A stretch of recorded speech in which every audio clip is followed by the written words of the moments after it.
حدیث مبارکہ میں آتا ہے کہ جب بندہ کسی کی غیبت کرتا ہے تو جس کی غیبت کر رہا ہے اس کے گناہ اس کے نامہ اعمال میں آ جاتے ہیں اور اس کی نیکیاں اس کے نامہ اعمال میں چلی جاتی ہیں۔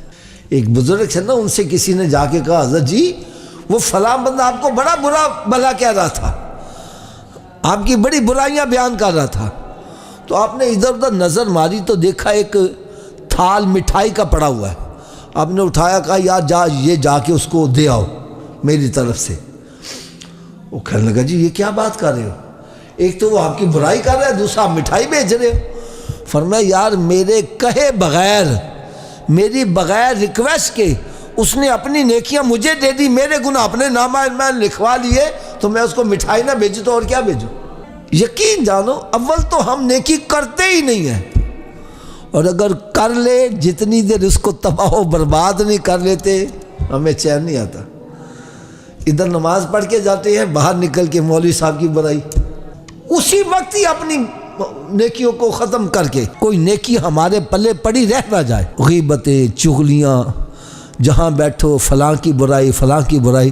یار کبھی اپنے گریبان میں جھانک کر دیکھا ہے کہ میں کیسا ہوں؟ کبھی اپنی برائیوں کو نظر ماری ہے؟ جب میں ایک انگلی آپ کی طرف اٹھاتا ہوں باقی انگلیاں میری طرف اٹھ رہی ہیں، اس کا کیا مطلب ہے؟ اے بندے، کسی کی طرف ایک انگلی اٹھانے کی بجائے اپنے اندر پہلے 3 مرتبہ 4 مرتبہ جھانک کے دیکھے تو کیا ہے۔ علامہ اقبال رحمۃ اللہ بڑی پیاری بات ایک لکھتے ہیں، کہتا ہے نہ تھی اپنے عیبوں کی جب مجھے خبر، رہے ڈھونڈتے اوروں کے عیب و ہنر۔ جب میں نے اپنے عیبوں کی طرف نہ دیکھا تو میں نے کہا وہ بھی برا ہے، وہ بھی برا ہے، وہ بھی برا ہے، وہ بھی برا ہے۔ کہتا نہ تھی اپنے عیبوں کی جب مجھے خبر، رہے ڈھونڈتے اوروں کے عیب و ہنر، اور پڑی اپنے عیبوں پہ جب میری نظر تو نظر میں کوئی برا نہ رہا۔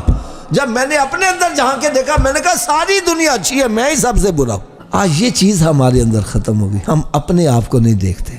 لوگوں کی برائیاں بیان کرنا ہم نے اپنا ایک طرح امتیاز بنا لیا ہے، اور محفل میں جو بندہ کسی کی جتنی زیادہ برائیاں کرتا ہے اس کو اتنا اپریشیٹ کیا جاتا ہے، حوصلہ افزائی کیا جاتا ہے۔ اور قرآن مجید ہمیں کیا بتلا رہا ہے؟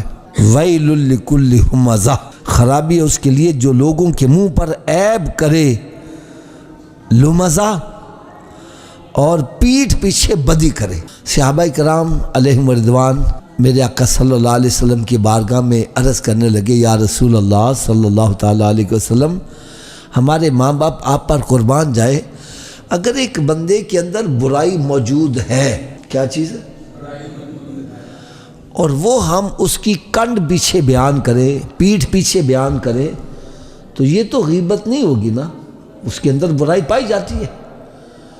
تو میرے آقا صلی اللہ علیہ وسلم نے ارشاد فرمایا اسی کو تو غیبت کہتے ہیں، اسی کو تو غیبت کہتے ہیں۔ اور اگر اس میں وہ چیز نہیں پائی جاتی جو تم بیان کر رہے ہو، وہ بہتان ہو جائے گا، اور بہتان غیبت سے بھی بڑا ہے۔ آج ہم بہتان بازیاں کر رہے ہیں، کسی کے اندر برائی ہے یا نہیں ہے ہم ڈالتے چلے جاتے، اور فلاں کھا گیا، یہ لٹ گئی، یہ مسیدہ مال کھا گیا، فلانا کھا گیا، یہ کر گیا، وہ کیا۔ ہم تحقیق کرتے ہی نہیں ہے، اس کی برائیاں بیان کرنا شروع کر دیتے ہیں۔